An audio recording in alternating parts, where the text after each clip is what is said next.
হিরণ্যকশিপু ছিলেন এক অসুর রাজা, যিনি কঠোর তপস্যা করে ব্রহ্মার কাছ থেকে বর লাভ করেছিলেন যে তিনি কোনো মানুষ, দেবতা বা পশুর দ্বারা দিনে বা রাতে, ভেতরে বা বাইরে মারা যাবেন না। এই বর পেয়ে তিনি অত্যন্ত অহংকারী হয়ে ওঠেন এবং নিজেকেই ঈশ্বর বলে ঘোষণা করেন।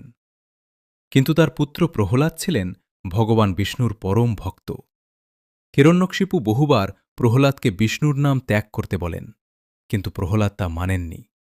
এতে রাগে হিরণ্যকশিপু তাকে নানাভাবে হত্যার চেষ্টা করেন, কিন্তু প্রতিবারই বিষ্ণুর কৃপায় প্রহ্লাদ রক্ষা পান। অবশেষে একদিন হিরণ্যকশিপু ক্রুদ্ধ হয়ে একটি স্তম্ভে আঘাত করে জিজ্ঞাসা করেন, তোমার ঈশ্বর কোথায়? তখন সে স্তম্ভ থেকে বিষ্ণুর নরসিংহ অবতার আবির্ভূত হন, অর্ধেক মানুষ অর্ধেক সিংহ। তিনি সন্ধ্যাবেলায় দোরগোড়ায় বসে হিরণ্যকশিপুকে বধ করেন, ফলে বর ভঙ্গ হয় না। এই গল্প আমাদের শেখায় যে সত্যিকারের ভক্তি ও বিশ্বাস সব বাধা অতিক্রম করতে পারে।